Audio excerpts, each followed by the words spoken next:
Wednesday night, I did a cup of tea with Gonzo, and we were talking about Lanzini's contract extension. I wasn't very for it, and as part of the debate, Gonzo said, well, there's probably a problem in the clause, or something along that lines. Gonzo, it turns out the news is coming out that there is a little bit of a problem with the clause. You sort of put two and two together, so you won't be too surprised by this news. No, the noises coming out of the club were never confident. If you remember going back to Declan Rice's situation, a similar thing was happening, whereby we were in a hurry to get a deal done, yet supposedly we had an additional 2-year option. I never felt that there was any confidence with the Declan Rice 2-year option, and I never felt that there was any confidence with the Lanzini 2-year option either. And why would we be in a hurry to sign him to a deal if that was the case? I do, yeah. I mean, I'm not surprised at all. Obviously, I'm not surprised at all. But to see it come out like this, within such a short space of time, is a worry. Is a worry for West Ham. What I didn't say in the when we did our cup of tea was I still think he's our best player, and for that reason, I thought we should be trying to offer him whatever is necessary to keep him at the club, Geo. So, yeah, not good news for West Ham, certainly. No, that's why when we did the thing, I was a bit confused. I thought the club had a switch 2-year added on there. Now he's basically got a 3-year contract, if you look at it like that. But if this turns out to be true and there is an issue with the 2-year clause, then he's only got 1 year left to go. For those that don't know the news, basically Lanzini's got 12 months to go in his contract. But as part of his contract, the club believe there is a clause in there which allows them to add an additional 2 years onto it, which is something I consider to be reasonably standard practice for West Ham these days. All you have to do is go back and either go with Adrian. We flipped the switch and Adrian had an extra year in his West Ham deal. Simple as that. But it's coming out that Lanzini's challenging the 2-year clause over whether how sort of legit it is, if you like. And obviously, if it is not as good and proper and watertight as you hope, then there's only a year to go in his contract. My personal view is, guys, I think this is Lanzini just trying to get a new deal now, because if you were going to work and you had a year to go and you were paid what is probably now quite low compared to your teammates, he's probably on the £50,000 mark or something. On average is on 100, on average is on double what he is. And then your work can sort of flick the switch. You've got another 2 years, you've got another 3 years to go on this wage, if you like. I wouldn't blame you if you thought, actually, I can probably get 80. If I push for this, I can probably get 80. So I would almost expect you to ring up your agent or whatever and say, here, have a look and see if there's anything that can be done with this contract, because I don't want to stick around here on 50 grand a week for another year and a half before I get a new deal. I want a new deal now. I think it's Lanzini almost trying to get a new deal out of the club. There is transfer rumours relating to Lanzini. We'll come on to in a second. But I think it's just Lanzini trying to get his pay rise bumped up this summer. And it's just that, really. It bugs me, though, when footballers do this, because I think, well, why did you sign that contract in the first place with a 2-year contract extension in it if you were just going to moan about it when it comes to it? So it frustrates me, but I just think it's Lanzini playing chicken with the club a little bit. Well, I think it is. I mean, just going... I'm not happy with Lanzini on this, by the way, which we'll talk about in a second. What people need to realise is football is an emotive subject. And sometimes you don't look at it in a cold, hard light a day and analyse it as you would with normal things. So you've actually got to look out for little clues in language, which is why I said the same thing about the takeover of Newcastle. And the logic was, why would somebody with 12 billion start saying that they were going to prove funds of 350 million? It makes no sense. Obviously, to the Newcastle fans, they're so desperate to have a buyout, they sort of ignore all that. Yeah, we're getting taken over, we're going to be billionaires. In this instance, if you look at it, actually what the club said in both instances, was Declan Rice and this, they said the club are confident that they have a 2-year option in place. Well, that's strange language. That's strange language. You've just watched Pointless, okay? When I spoke to you at 5:20, you didn't turn around to me and say, Gonzo, I'm confident that I'm watching Pointless today. Well, that was strange language. You'd say, mate, I'm watching Pointless. I'll speak to you at 6 o'clock. That's how people speak. It's strange language. And you've got to watch out for these little signals in there. I also do think that he's using this as a negotiation tactic. I think Lanzini will sign a new deal. But I think for him to get as much money as he wants, and I'm guessing he's asking for a lot, he needs to invalidate this 2-year option. Now, the 2-year option is not part of the main contract. If it's not part of the main contract, it's small print. And small print can always be challenged. So I think by him challenging the small print, that's the club's security blanket. That's when the club are saying, look, we'll give you 90 grand a week, and Lanzini's saying, oh, I want 140, for example. The club are saying, well, hold on, we'll give you 90. We've got you tied down for another 2 years. It's for Lanzini's negotiation. Say, actually, that's not right. You've got me for another year. You pay me my worth now. I'm disappointed, bear in mind, we've stood by him when he's been injured. And very disappointed that he would do this and try and force the issue through, particularly in light of the other clubs, which obviously you're going to mention now. In a second, I think this is almost an Anatovich-inspired type thing. He's seen in January, he's seen Anatovich throw a wobbly and get a pay rise. So Lanzini's not throwing a wobbly as such. He's just arguing about the 2-year clause. He's not saying he wants out. He's not saying this. I demand to leave. I'm way to win trophies. He's just saying, you know, are you sure about that? Blah blah blah.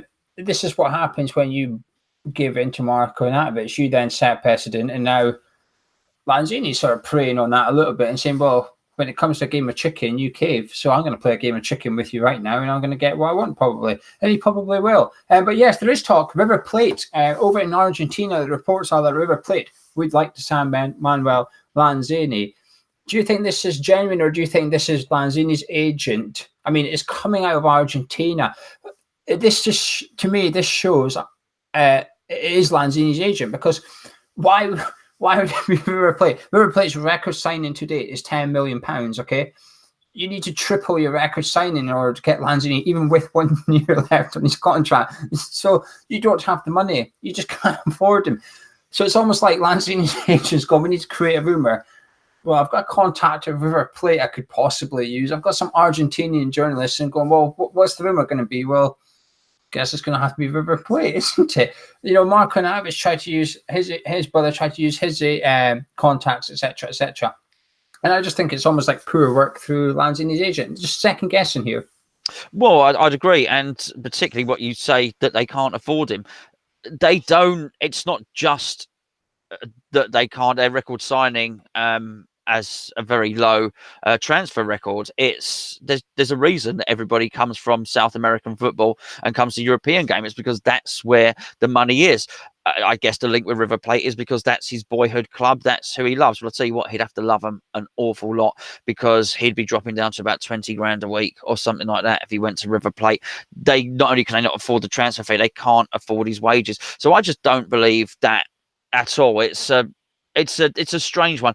And I mean, as I'd understand it, he's probably turned down his first contract offer because we have offered him that. So we are in negotiations at the moment. This is part of a negotiation, but it's very disappointing for this to happen, and it does sort of sour the relationship with the fans, because when we spoke last night, as I say, I meant to say he's my favourite player, he's our best player. I just forgot to say it, but I would have said that and should have said that. I like him. I really rate him. I know you do too. And it sort of sours a bit of a relationship, particularly when he's a quiet guy and a nice guy. Not surprised that Anatovich did it. There was that whole mantra was trotted out when Anatovich threw his hissy fit, which was once a bastard, always a bastard, or he was a bastard at Stoke. Why would he be any different now? I didn't really buy into that, but I do get it. Why would he be anything different? Well, Lanzini's never really shown any histrionics, and you'd just like to think we stood by him for a year. We'd like him to be a little bit grateful, really. And yeah, it's hugely disappointing, but I do expect him to sign, Gio. I do expect him to sign a contract, and we're just unfortunately seeing a bit of a public protracted contract negotiation. Now, it shouldn't be public, but if somebody's leaking that River Plate are interested and whatnot, then it's going to come out into the domain, and we've got to discuss it. Yeah, I think you're signing a new deal as well. I think this is just a game. This is just a negotiation tactic from Camp Lanzini, if you like. I think I'll tell you what does worry me, that the club, if this is true, that the club have almost got the clause wrong. That some sports lawyer, whatever, has done the contract and not made it watertight. That should be bread. This should be bread and butter.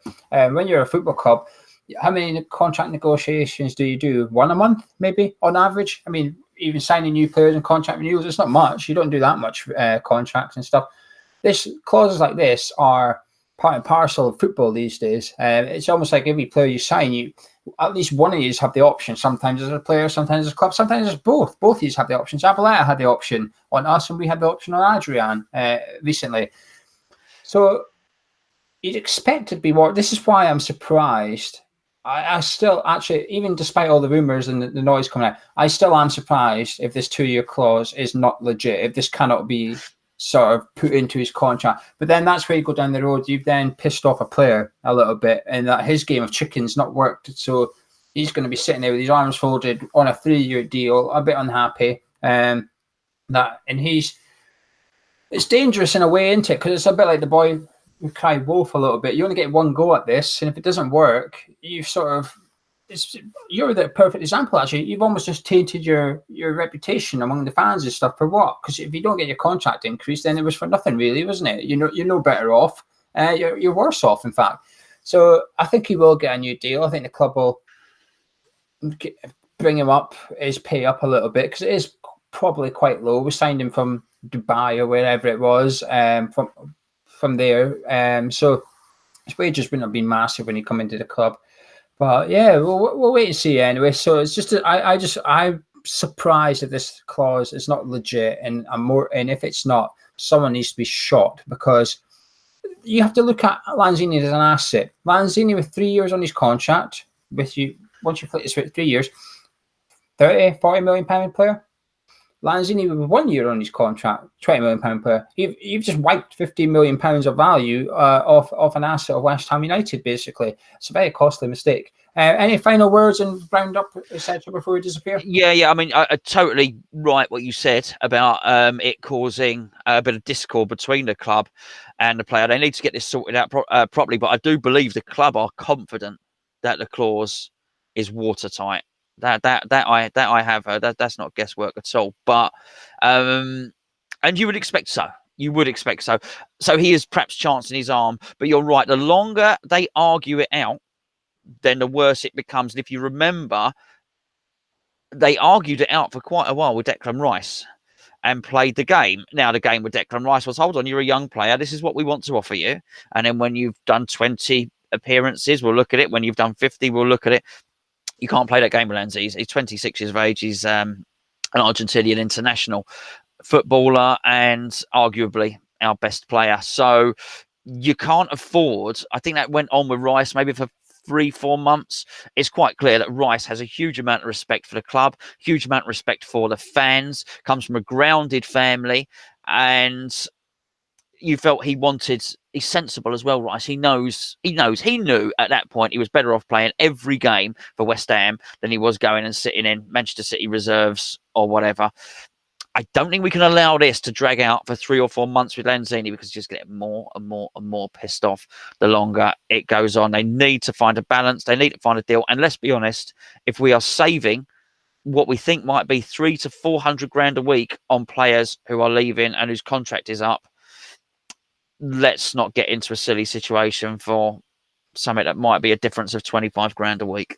The big difference for me between the Rice and Lanzini is the fans were on Rice's side. I think for a long period of time, there was that time when his contract offer got leaked, and a few people, I think, started to turn and go, well, hang on, this is a very fair offer, actually, considering. With Lanzini, I think it's split. Reading social media before we came on, there's a lot of people saying, actually, I'd sell him. £30 million, I'd sell him. And a lot of people are split on Lanzini. I guess it's kind of like what I was saying to you in the cup of tea. The guy's been injured for a year. We've not seen him. You have to go back over a season before you've seen top Lanzini, and people have been quoting his stats and stuff in the last few seasons. I think he scored 8 goals in one season. He's not scored more than 8 for West Ham in a season. And a lot of people are now saying, well, is this, what we need? Is this what we want? And there's a lot of people start to doubt it now, actually. And I think I don't think people are going to boo him or that, but I think people are maybe seeing him as indispensable a year ago, but now they're actually thinking, actually, maybe he's worth selling because Pellegrini needs money. I mean, you said this months ago. If we don't want Obiang, you can't assume someone else will. The players that other clubs will want are the ones that we want. And Lanzini's probably the one that Pellegrini will look at and go, well, I didn't really have you last season, did I? So I could probably get rid of you and not impact the squad I had, if you like. And then it makes this link to the attacking midfielder over in Greece. I mean, there's been plenty more rumours building about him in the last 24 hours. That might make that a bit more legit, but we'll talk about that on another video. Gonzo, say goodbye. Goodbye. It's goodbye from me as well. Let us know what you think about all this Manuel Lanzini stuff. It's a fantastic debate to have, I think. It's really good to hear your opinions and read them below. So drop your comments below this video. Drop a like on the video if you enjoy it. Subscribe if you're new around here. Myself and Gonzo will see you very, very soon, no doubt, on a West Ham transfer rumour show.